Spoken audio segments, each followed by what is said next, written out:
Today, I'm going over the NGK 4339 DCPR8E spark plugs.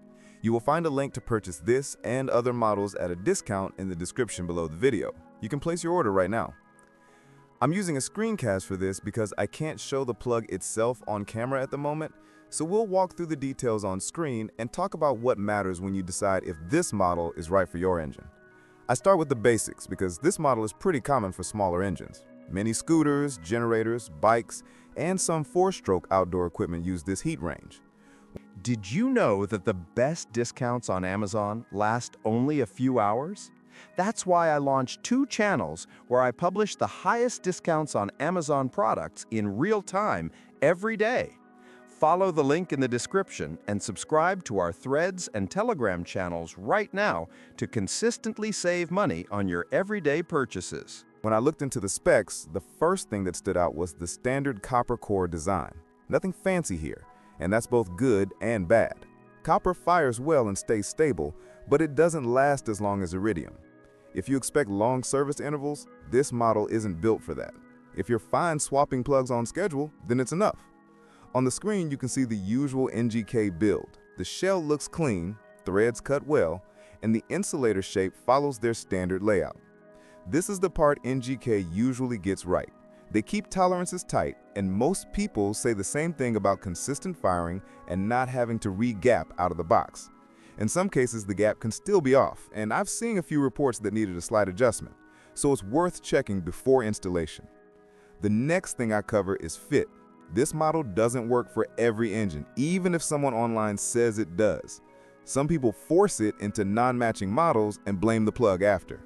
Always double-check your engine code because NGK heat ranges are strict. When you match it correctly, it fires strong and starts clean. When you don't, it misfires or runs too hot. In forums, I also saw a few complaints about wrong plugs being shipped, usually because people mix up part numbers. The one we're talking about is 4339 DCPR8E, and the 8 heat range matters.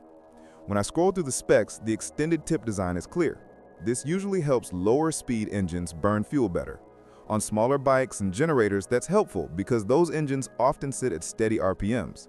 Cold starts tend to be a little smoother with this style, and that matches what many users say. Still, it won't fix bigger engine issues. If you have carb tuning problems or air leaks, this plug won't magically cover that up. The 2-pack is nice if you keep spares around. It's cheap enough to justify having extras, especially if you ride often or run a generator under load. Durability is decent, but copper plugs wear faster, so expect shorter intervals. Some people report fouling when engines run rich. That's not the plug's fault, but it shows how sensitive copper cores can be compared to iridium options. As I show the specs page, you can see the standard resistor type that helps cut electrical noise for bikes with basic electronics. If you need better long-term stability, you'd go iridium. But for the price, these plugs usually deliver steady ignition and decent throttle response.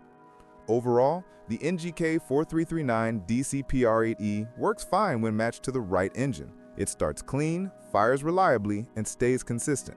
The downside is simple: copper lifespan and fit mistakes. If you know that going in, you'll have a realistic idea of what to expect. If this helped, hit like and subscribe. It keeps the channel going and lets me bring more honest reviews.